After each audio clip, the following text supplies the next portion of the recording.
जब हम यूपीए सरकार में थे उस समय अरविंद केजरीवाल जी हमारी मुखालफत करते थे और हमें लगता था कि गोदी मीडिया उनके साथ है,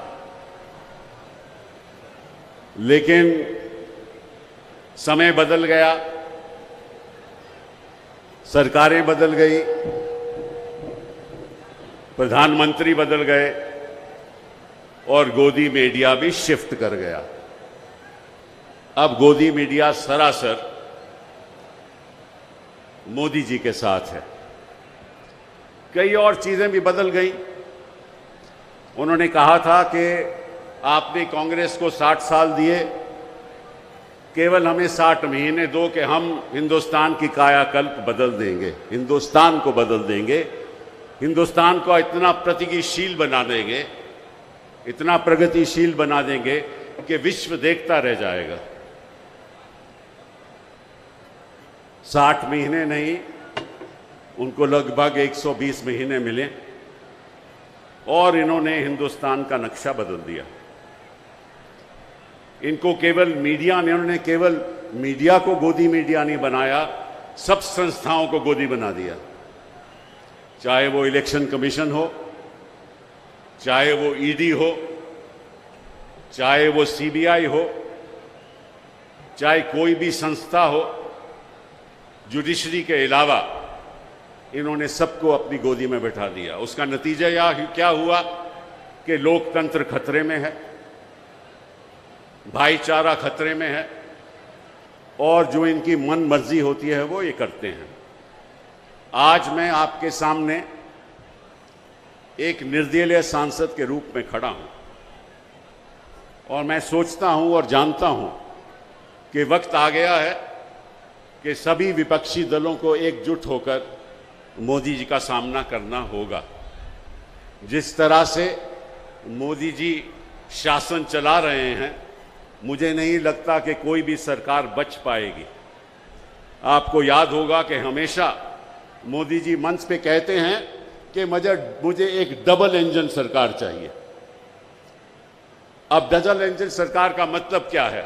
उसका मतलब यह है कि हर प्रदेश में मेरी सरकार होनी चाहिए, केंद्र में मेरी सरकार हो, हर प्रदेश में मेरी सरकार हो, तभी तो डबल इंजन सरकार होगी।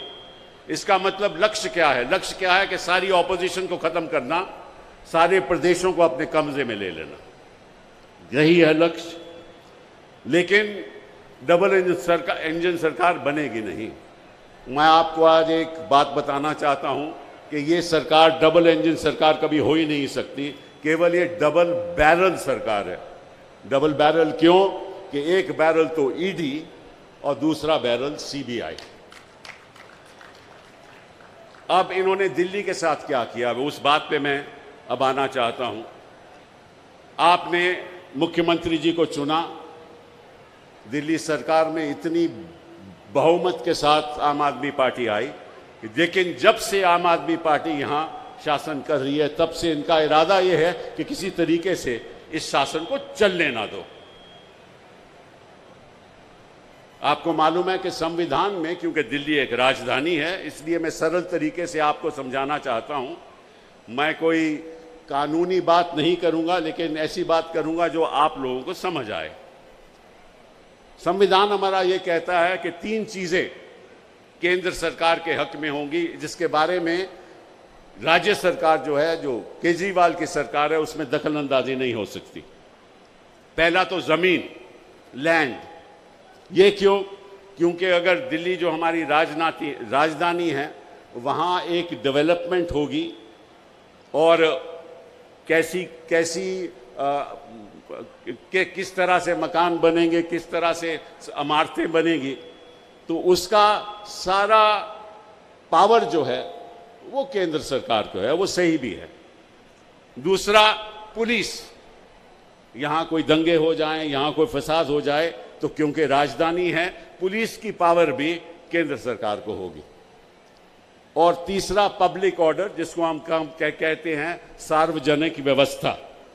जहां तक पब्लिक ऑर्डर का भी सवाल है, वो भी पावर केंद्र सरकार को होगी। इसके अलावा कोई पावर केंद्र सरकार को नहीं होगी। केंद्र सरकार का हमेशा ये प्रयास रहा है कि किसी तरीके से भी सारी पावर खुद में समेट लें और जो आपकी चुनी हुई सरकार है उसको जीरो बना दें। हमेशा से ये इनका लक्ष्य रहा है, लेकिन जनता इनके साथ है, जनता भाजपा के साथ नहीं है, जनता मोदी जी के साथ नहीं है, जनता के अरविंद केजरीवाल के साथ है। ये बात इनको गले में अटकी हुई है। तो इन्होंने क्या किया, इन्होंने केस कर दिया सुप्रीम कोर्ट में और ये कहने लगे कि जो भी ब्यूरोक्रेट हैं, जो भी अधिकारी हैं, वो भी हम चुनेंगे और जो हम कहेंगे वो करेंगे। तो मैं मोदी जी से पूछना चाहता हूं कि आपने फिर दिल्ली को एक लेजिस्लेटिव असेंबली क्यों दी? अगर आपने सारी पावर ही अपने हाथ में रखनी है तो फिर आप इसको यूनियन टेरिटरी की तरह चलाना चाहते हो। आपको मालूम है कि चंडीगढ़ यूनियन टेरिटरी है, आपको मालूम है कि कई ऐसी जगह हिंदुस्तान में है जो यूनियन टेरिटरी रही हैं और वहाँ कोई असेंबली नहीं है। असेंबली बनाने का मतलब क्या था? असेंबली बनाने का यही मतलब था ना कि जो लोग चाहें वही काम हो, लेकिन यहाँ लगता है कि जो मोदी जी चाहते हैं वही काम होना चाहिए। ये तो ना तो जनता को स्वीकार होगा, ना हमारे लोगों को स्वीकार होगा, ना हमारी देश की जनता को स्वीकार होगा। तो इन्होंने बड़ा प्रयास किया, सुप्रीम कोर्ट में मामला गया, पहले 5 जजेस ने फैसला किया, उसके बाद दोबारा फैसला हुआ, दोबारा 5 जजेस का फैसला हुआ और इन्होंने कोशिश ये की कि लेफ्टिनेंट गवर्नर को द्वारा जो भी, देखिए किसी भी मंत्री के नीचे एक सेक्रेटरी होता है, जो भी मंत्री और जो भी सरकार के फैसले होते हैं उन फैसलों का पालन सेक्रेटरी को करना पड़ता है। लेकिन इन्होंने ये तय कर लिया कि सेक्रेटरी भी हम बनाएंगे और जो हम कहेंगे वो सेक्रेटरी करेगा, लेकिन मंत्री का कहना नहीं मानेगा। इन्होंने ये कोर्ट के सामने रखा, कोर्ट ने कहा ये असंवैधानिक है, ये गलत है, क्योंकि फिर इलेक्टेड गवर्नमेंट का, लेजिस्लेटिव असेंबली का, मंत्रिमंडल का फायदा ही क्या है? अगर सारी चीजें आप ही ने करनी है तो फिर आपने चुनाव क्यों कराया? तो सुप्रीम कोर्ट ने यह फैसला दिया कि जहां तक अधिकारियों का सवाल है, जहां तक सेक्रेटरी होम का सवाल है, प्रिंसिपल सेक्रेटरी का सवाल है, सेक्रेटरी टू डिपार्टमेंट का सवाल है, वो सेक्रेटरी, सुप्रीम कोर्ट ने कहा केवल रिस्पॉन्सिबिलिटी उनकी मंत्रिमंडल को होगी। मतलब कि जो मंत्रिमंडल कहेगा, जो मंत्री कहेगा, उसका पालन उनको करना पड़ेगा। यह फैसला हो गया। ये 11 मई 2023 को यह फैसला सुप्रीम कोर्ट ने सुनाया और फिर इन्होंने क्या किया? इन्होंने 19 मई को एक अध्यादेश जारी कर दिया। उस अध्यादेश के अंतर्गत इन्होंने कहा कि चाहे जो सुप्रीम कोर्ट ने कहा हो, जो सुप्रीम को कहा हो, हम जो national capital territory of Delhi का जो एक्ट है 1991 का, उसमें संशोधन करते हैं और उसके अंतर्गत हम एक कमेटी का गठन बनाते हैं। एक कमेटी में कौन होगा? एक तो मुख्यमंत्री जी चेयरमैन होंगे, उसके साथ प्रिंसिपल सेक्रेटरी होम होंगे और उसके साथ चीफ सेक्रेटरी होंगे, और साथ में कानून में यह कह दिया कि जो फैसले होंगे अगर आम सहमति से नहीं होते तो मेजॉरिटी से फैसले होंगे और अगर मेजॉरिटी से फैसले होंगे तो दो तो वहां ब्यूरोक्रेट हैं, एक प्रिंसिपल होम सेक्रेटरी और एक चीफ सेक्रेटरी। वो किसके ब्यूरोक्रेट हैं? वो केंद्र सरकार के ब्यूरोक्रेट हैं। तो इसका मतलब क्या हुआ कि 2 लोग जो इस कमेटी में शामिल हैं उनका फैसला चुनी हुई सरकार के खिलाफ भी हो सकता है। मतलब कि आप मुख्यमंत्री जी की तौहीन कर रहे हो। अगर मुख्यमंत्री जी का फैसला नहीं चलने वाला तो फिर इसका मतलब यही हुआ कि ब्यूरोक्रेसी ही दिल्ली चलाएगी। इसका मतलब जो मुख्यमंत्री जी कहेंगे उसकी बात नहीं मानी जाएगी, और अगर बात नहीं मानी जाएगी और अवैध हो कुछ, तो उसके बाद जो लेफ्टिनेंट गवर्नर है वो अपने तौर पे खुद फैसला करेगा। ते पावर सारी लेफ्टिनेंट गवर्नर को दे दी। अगर आम सहमति नहीं हो तो मंत्रिमंडल को जीरो कर दिया, चीफ मिनिस्टर को जीरो कर दिया, पावर ब्यूरोक्रेट्स को दे दी और फैसला केंद्र सरकार करेगी। तो फिर आपने काहे को असेंबली बनाई, काहे को आपने चुनाव दिया, काहे को आपने मंत्रिमंडल बनाया? ये कौन सा मजाक हो रहा है हिंदुस्तान में? ये संविधान का मजाक हो रहा है? ये किस किस्म के कानून हैं? और आपको मालूम है कि सुप्रीम कोर्ट ने कई फैसलों ने कहा है कि आप सुप्रीम कोर्ट का फैसला अध्यादेश द्वारा, कानून द्वारा रद्द नहीं कर सकते, वो उनके हक में नहीं है। ये फैसला सुप्रीम कोर्ट ये रद्द नहीं कर सकते। तो मुझे मालूम है कि आप सरकार ने सुप्रीम कोर्ट में याचिका भी दायर की है कि इस अध्यादेश को रद्द करना चाहिए, जो असंवैधानिक है। तो मुझे उम्मीद है कि सुप्रीम कोर्ट इसको रद्द करेगी, इसको खत्म करेगी, क्योंकि मैं समझता हूं कि जो अध्यादेश ये कह दे कि जो चुनी हुई सरकार है उसके निर्णय नहीं माने जाएंगे, तो इसका मतलब ये हुआ कि जो ब्यूरोक्रेट कहता है उसके कहने माने जाएंगे। तो इसका मतलब कि असेंबली का कोई मतलब ही नहीं हो। केवल यही नहीं, हर एक मंत्रिमंडल के अंदर एक ब्यूरोक्रेट होता है, एक सेक्रेटरी होता है, उसकी भी नियुक्ति ये लोग करेंगे।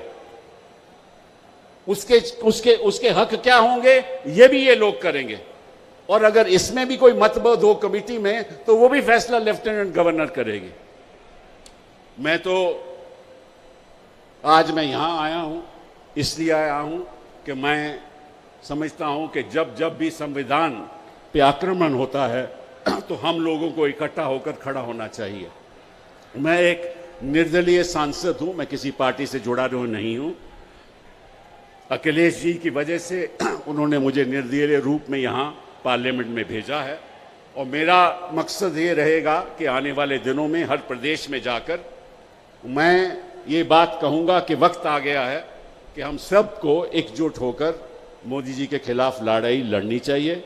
मैं आज आपको एक मन की बात बताना चाहता हूँ। मोदी जी हमेशा बच्चों को मन की बात बताना चाहते हैं, मैं भी आपको मन की बात बताना चाहता हूँ। वो ये है कि जनता इनको पसंद नहीं करती, जनता इनको नहीं चाहती।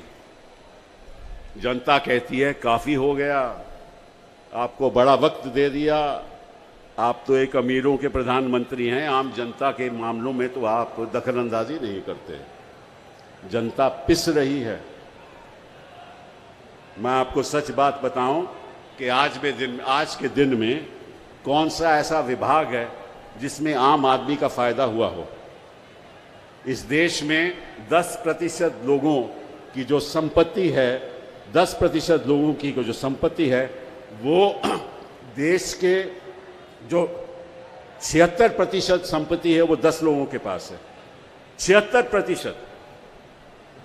80 करोड़ लोग यहां 10,000 से कम पर माह कमाते हैं। तो ये कौन सा देश है? किसकी बात आप कर रहे हो? हम इंसाफ चाहते हैं, और इसलिए मैंने कुछ ही महीनों पहले एक निर्णय किया था कि हम एक वेबसाइट चलाएंगे जिसका नाम होगा इंसाफ के सिपाही। मैं चाहता हूं कि अरविंद केजरीवाल जी, अब आप कार्यकर्ता को बताइए कि सब इस वेबसाइट में शामिल हों, अपना नाम से शामिल हों, कहाँ रहते हैं वो शामिल करें, डिटेल शामिल करें, ताकि हिंदुस्तान के इंसाफ के सिपाही बने। ये बहुत ज़रूरी है, क्योंकि ये लड़ाई इंसाफ की लड़ाई है। जिस तरह से